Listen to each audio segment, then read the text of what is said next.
नमस्कार विद्यार्थी मित्रों। हमने लास्ट वीडियो में मुख्यमंत्री और उसका मंत्रिमंडल, बाद में प्रशासनिक तंत्र और कार्यपालिका, ये दोनों के बारे में चर्चा की थी।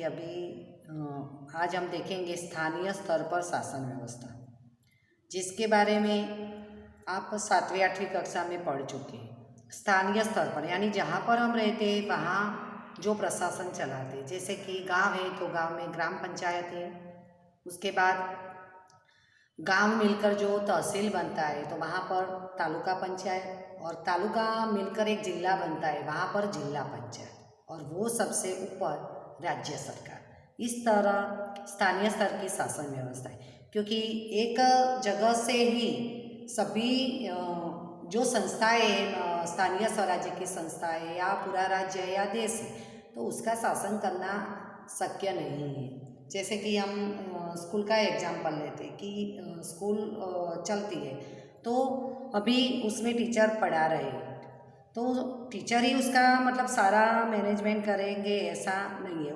आप देखते होंगे कि एक चपरासी से लेकर संचालक तक रहते हैं, तो जो सबसे ऊपर है वो संचालक का ध्यान रहता है, उसके नीचे है प्रिंसिपल के नीचे है टीचर्स, और बाद में वो सारा कामकाज होता है कि टीचर्स जो काम करते हैं उस पर ध्यान रखते हैं, प्रिंसिपल के ऊपर भी ध्यान रखते हैं ट्रस्टी, तो तभी कोई काम जो है वो व्यवस्थित है। अगर सिर्फ ट्रस्टी हो बीच में, ना प्रिंसिपल और वो टीचर्स पर ध्यान देना वो पॉसिबल नहीं है। तो इस तरह हम पूरे देश का शासन देखें तो केंद्र में से जो सरकार होती है वो अगर शासन करना है तो हम देखें कि जो केंद्र में से भारत सरकार है उसमें, उसके बाद हम लेंगे राज्य है, पूरे 28 हमारे राज्य है, और 28 राज्यों में आने वाले जिले हैं, तहसीलें और हजारों गांव हैं।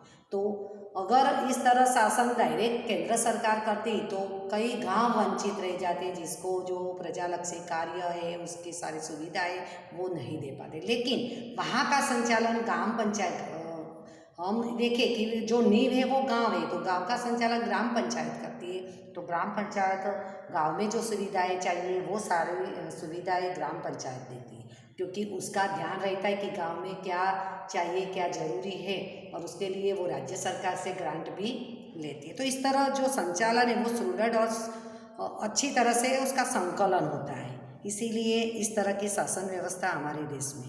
तो हम उसके बारे में अभी आगे देखते हैं कि केंद्र सरकार की विविध जवाबदारियों के बीच एक ही स्थान से समग्र देश का संचालन करना अत्यंत कठिन है। जो अभी मैंने आपको बताया स्कूल का एग्जाम्पल देकर कि एक ही जगह से पूरे देश का संचालन करना शक्य नहीं है।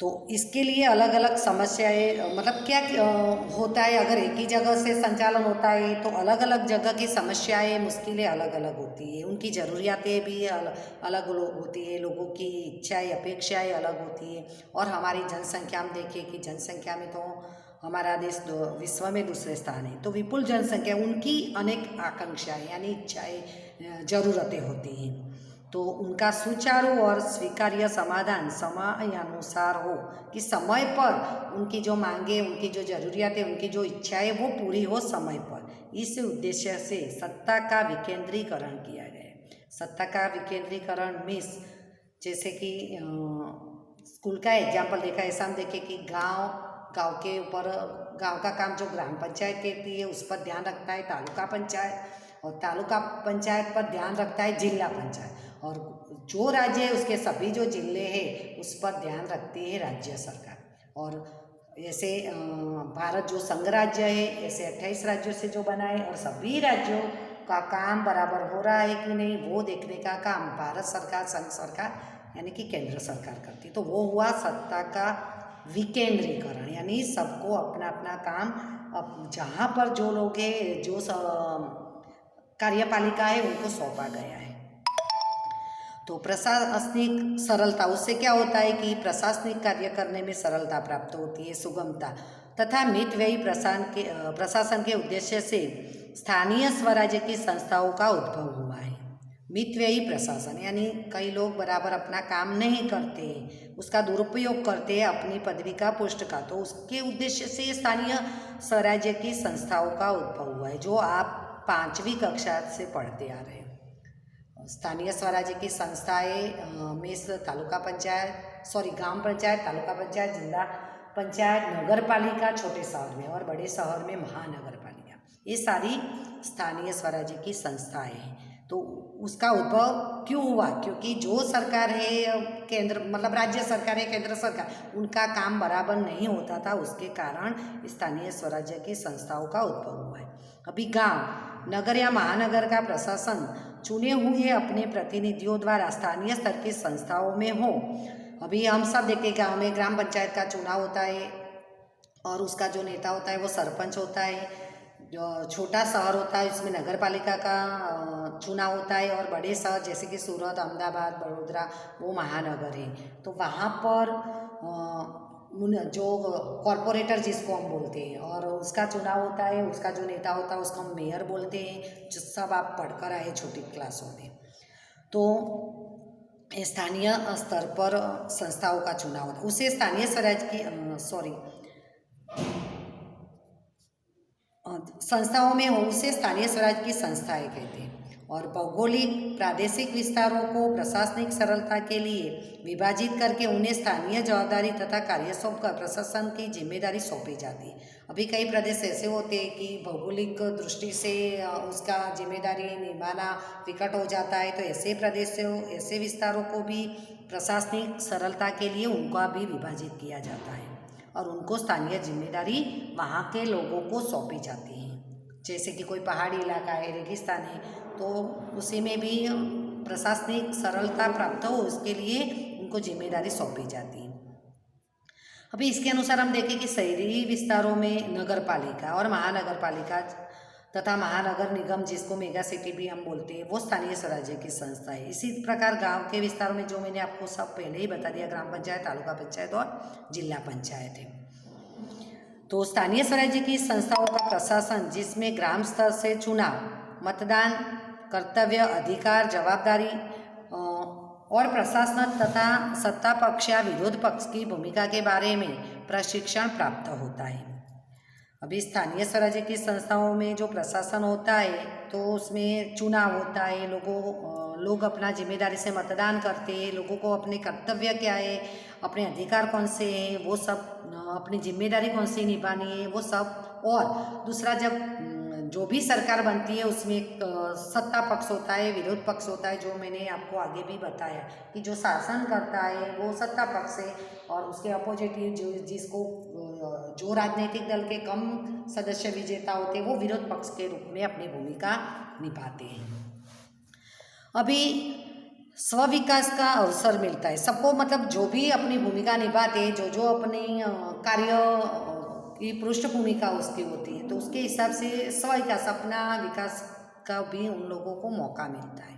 और इन संस्थाओं में योजनाओं के अमल में कानूनों की विसंगतता के कारण निचले स्तर पर उत्पन्न होने वाली समस्याओं को समझकर ऊपरी स्तर पर उन्हें लागू करने से पूर्व योजनाओं के संदर्भ में पूरी सावधानी। अभी कोई भी योजना सरकार बनाती है तो पहले उसको गाँव निचले स्तर पर लागू करना है, यानी गाँव से उसको लागू करना होता है, तभी उनको उनमें कौन सी कमजोरी है जिसको हम सुधार कर वो योजना को आगे भी अमल में रखवा सकते हैं, तो वो भी ये स्थानीय स्वराज्य की संस्थाओं से पता चल जाता है। बाद में निरीक्षण तथा आवश्यक सुधार के लिए पर्याप्त अवसर प्राप्त होता है। बाद में जो भी योजना लागू की है निचले स्तर पर, क्योंकि गांव में कम लोग होते हैं, तो वहाँ से पता चलता है कि कौन निरीक्षण मतलब किया जाता है कि समीक्षा जिसको हम बोलते हैं कि जो योजना लागू की है उसका लाभ कितने लोगों को मिला है, सही में वो लोगों को लाभ मिल रहा है कि जिसको नहीं चाहिए वो लोग लाभ ले रहे, वो सारा निरीक्षण होता है वो, और उसमें जो सुधार करना होता है वो वहाँ तक कर सकते हैं। इसीलिए स्थानीय स्वराज्य की संस्थाओं को लोकतंत्र की प्रशिक्षणशाला तथा प्रशासनिक सुधार की प्रयोगशाला कहा जाता है। मोस्ट IMP आपको ऐसा कारण भी आ सकता है कि स्थानीय स्वराज्य की संस्थाओं को लोकतंत्र की प्रशिक्षणशाला कहा जाता है, राजनीतिक कारण दीजिए।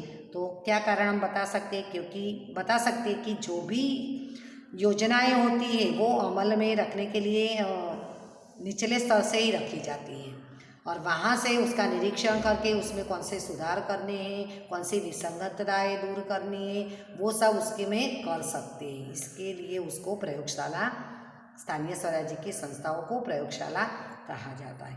1999 में समग्र देश में एक समान पंचायती राज तथा स्वशासन की संस्थाएं अस्तित्व में है। पंचायती राज आपने नाम सुना होगा कि जो 3 स्तर का है, जिसके बारे में हम अभी देखेंगे कि पंचायती राज और उसका अमल हमारे देश में कब आया, तो 1999 में, वो आपको याद रखना है। तो पंचायती राज्य त्रिस्तरीय स्वरूप का होता है। त्रिस्तरीय यानी 3 स्वरूप है उसके। एक ग्राम्य स्तर पर है, दूसरा हम देखेंगे शहरी स्वशासन। तो पंचायती राज का 30 स्तरीय स्वरूप है, उसमें हम देखेंगे ग्राम्य स्तर पर स्वशासन की संस्थाएं। तो ग्राम्य स्तर पर जो आप पहले से भी पढ़कर आए कि ग्राम पंचायत, तालुका पंचायत और जिला पंचायत, वो ग्राम्य स्तर की स्थानीय स्वराज्य की संस्थाएं, वो त्रिस्तरीय प्रशासनिक स्वरूप है। ग्राम पंचायत, तालुका पंचायत और जिला पंचायत वो त्रिस्तरीय, जैसे कि हम देखें सबसे पहले ग्राम पंचायत, दूसरा तालुका पंचायत और ये तीसरा है जिला पंचायत। इस तरह का त्रिस्तरीय स्वरूप का पंचायती ढांचा है। और प्रत्येक संस्था नीचे से ऊपर की ओर परस्पर संबंधों से जुड़ी है। जैसे कि एक ग्राम पंचायत है तो 5-7 गांव मिलकर एक तहसील बनता है, और तहसील भी 7-8 तहसील मिलकर एक जिला बनता है। एक दूसरे से पूरक है, क्योंकि ये जिला ध्यान रखता है तालुका पर, तालुका ध्यान रखता है गाँवों पर। और पंचायती राज्य में सभी स्तरों पर स्थानीय विकास कार्य, योजनाएं हैं, कल्याणलक्षी कार्यक्रम है, आर्थिक कार्यक्षम रूप से पूर्ण किया जा सके, इसके लिए उन्हें आवश्यक वित्तीय सहायता तथा साधन सामग्री के रूप सहायता प्रदान की जाती है। कि गाँव में भी जो सुविधाएं है, जैसे कि सड़क की सुविधा है, अस्पताल की है, स्कूल की है, तो वगैरह जो सुविधाएं गाँवों में भी लोगों को चाहिए, और सरकार जो योजनाएं बनाती है लोगों के लिए, तो वो योजनाएं भी लोगों को प्राप्त हो, उसके लिए उनको आर्थिक मदद चाहिए, वो उनको राज्य सरकार देती है। और जिला पंचायत तथा उसकी विविध समितियों के अध्यक्ष होते हैं, जबकि प्रशासनिक प्रमुख जिला विकास अधिकारी DDO, जिसको डिस्ट्रिक्ट डेवलपमेंट ऑफिसर कहते हैं। ये सारा आप छोटी कक्षा में पढ़कर आए हैं। तो जिला पंचायत का कार्यालय जिला मुख्यालय होता है। अपने हर जिले का नाम सुना होगा, जैसे कि सूरत जिला है तो उसका मुख्यालय भी सूरत ही है। जैसे कि डांग जिला है तो उसका जिला मुख्यालय आहवा है। सभी जिले का नाम जो होता है उसका कार्यालय, जिला मुख्यालय अलग भी, जैसे कि बनासकांठा एक जिला है गुजरात का, और उसका जिला मुख्यालय पालनपुर है। तो इस तरह सभी जिले के कार्यालय उसमें होते हैं। और जिला का जो प्रशासनिक प्रमुख है, तो जो पूरे जिले का प्रशासनिक कार्यवाही करता है, उसको जिला विकास अधिकारी DDO कहते हैं, डिस्ट्रिक्ट डेवलपमेंट ऑफिसर। अभी हम देखते हैं तालुका पंचायत। तालुका पंचायत के चुनावों में निर्वाचित नेता तालुका पंचायत का प्रमुख होता है। जो तालुका पंचायत के सदस्यों का जो चुनाव होता है, उनमें से किसी एक को नेता बनाया जाता है, उसको तालुका प्रमुख कहते हैं। और जबकि तालुका का जो प्रशासनिक प्रधान होता है, उसको तालुका विकास अधिकारी यानी TDO कहते हैं।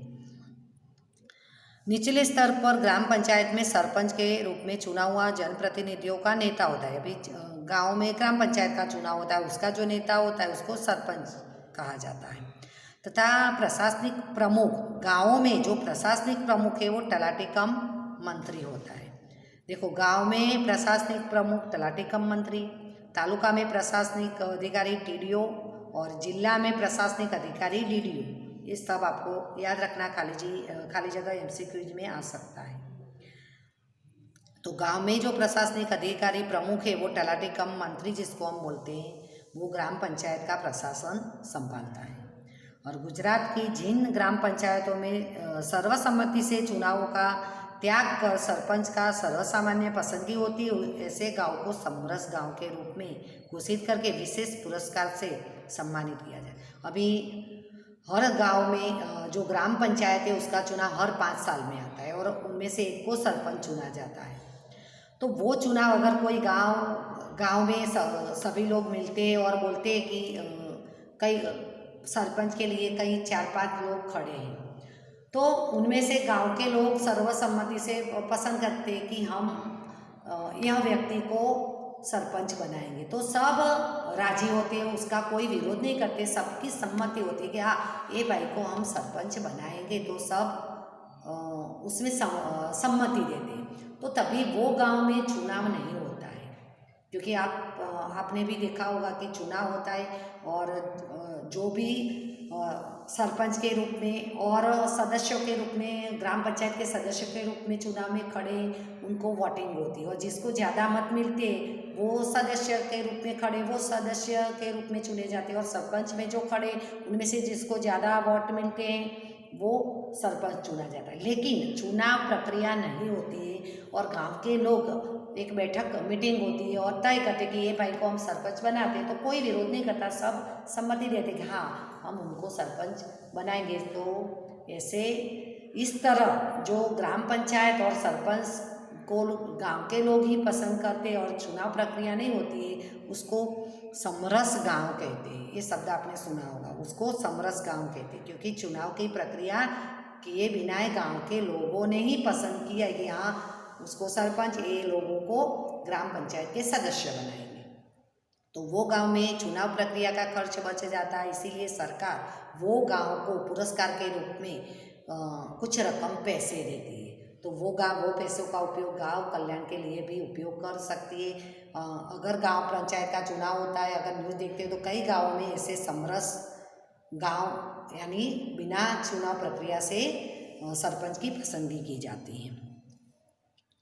अभी हम हमारे संविधान में देखें कि सरकार का जो दूसरा अंग हमने देखा कि 3 अंग देखे, उसमें एक विधायिका देखी, राज्य स्तर पर, केंद्र स्तर पर कार्यपालिका और न्यायतंत्र। हमें यहाँ पर ये जो चार्ट है वो सरकार की दूसरा अंग जो है कार्यपालिका, और कार्यपालिका भी 2 प्रकार है, केंद्र स्तर पर, राज्य स्तर पर और स्थानीय स्वराज्य की संस्थाएं। तो हम देखेंगे राज्य स्तर पर राज्यपाल, मुख्यमंत्री, जो मैंने आपके लेसन की शुरुआत में भी ये चीज़ चार्ट द्वारा बताई थी। तो राज्य स्तर पर राज्यपाल और मुख्यमंत्री और विधानसभा और सचिवालय आएगा। तो हम राज्य का देखेंगे, राज्य की ये जो कार्यपालिका है तो उसमें हम स्थानीय स्वराज्य की संस्था में देखेंगे, ग्राम्य स्तर पर पंचायती राज या ग्राम्य स्तर पर रहेंगे। बाद में उसकी हम प्रशासकीय कार्यपालिका देखेंगे, तो ग्राम स्तर के जो अधिकारी है, कर्मचारी है, जिसको हम क्या कहते हैं, जो अभी हम आगे भी देखा कि गांव में प्रशासनिक अधिकारी, उसको हम तलाटी कम मंत्री कहते हैं। अभी हम जिला पंचायत में देखेंगे तो जिला पंचायत का जो नेता है उसमें प्रमुख रहते, उप प्रमुख और सदस्य रहते, और उसका प्रशासनिक एक राजकीय कार्यपालिका है, तो उसमें प्रमुख, उप प्रमुख और सदस्य होता है। मानो कि सूरत एक जिला है तो उसके एक प्रमुख होते हैं, उप प्रमुख होते हैं और सदस्य। प्रमुख मीन्स मेयर, और उप मेयर भी रहते हैं, और सदस्य यानी कॉरपोरेटर। सॉरी, ये तो महानगर पालिका मैंने आपको बता दिया। यहाँ पर हम जिला पंचायत का देख रहे हैं। तो जिला पंचायत का जो चुनाव होता है उसके में से किसी एक को प्रमुख बनाया जाता है, उप प्रमुख, और बाकी सारे सदस्य रहते हैं। ये राजकीय कार्यपालिका। प्रशासनिक कार्यपालिका जो जिला विकास अधिकारी, जिसके बारे में हमने आगे देखा, डीडीओ, वो प्रशासनिक अधिकारी हैं। ये चुनाव से देखो, राजकीय कार्यपालिका के जो सारे वो चुनाव प्रक्रिया में जीत कर आते हैं, और एक प्रशासनिक कार्यपालिका में जो अधिकारी है वो अपनी डिग्री पढ़ाई से आते हैं। बाद में आईपीएस वगैरह जो है, जीपीएस, एससी की जो सारी एग्जामें आती है वो पास करके सारे अधिकारी बनते हैं, और ये चुनाव जीतकर बनते हैं राजकीय कार्यपालिका के प्रमुख, उप प्रमुख। बाद में तालुका पंचायत में भी, तालुका पंचायत का जो चुनाव होता है तो उस समय उन्हीं में से किसी एक को प्रमुख और उप प्रमुख बनाया जाता है और दूसरे सदस्य होते हैं। उसका जो प्रशासनिक अधिकारी है उसको तालुका विकास अधिकारी कहते हैं, शॉर्ट में उसको टीडीओ कहते हैं, तालुका डेवलपमेंट ऑफिसर, और जिले में डिस्ट्रिक्ट डेवलपमेंट ऑफिसर। अभी ग्राम पंचायत में भी जो चुनाव होता है सदस्यों का और सरपंच का, तो उसमें से एक सरपंच का जो चुनाव हुआ वो सरपंच बनते हैं, उप सरपंच होते हैं, और उसका जो प्रशासनिक अधिकारी उसको तलाटी कम मंत्री कहते हैं। Okay, thank you. उसी में से आप लोग जो एक्स्ट्रा एमसीक्यूज है वो बनाकर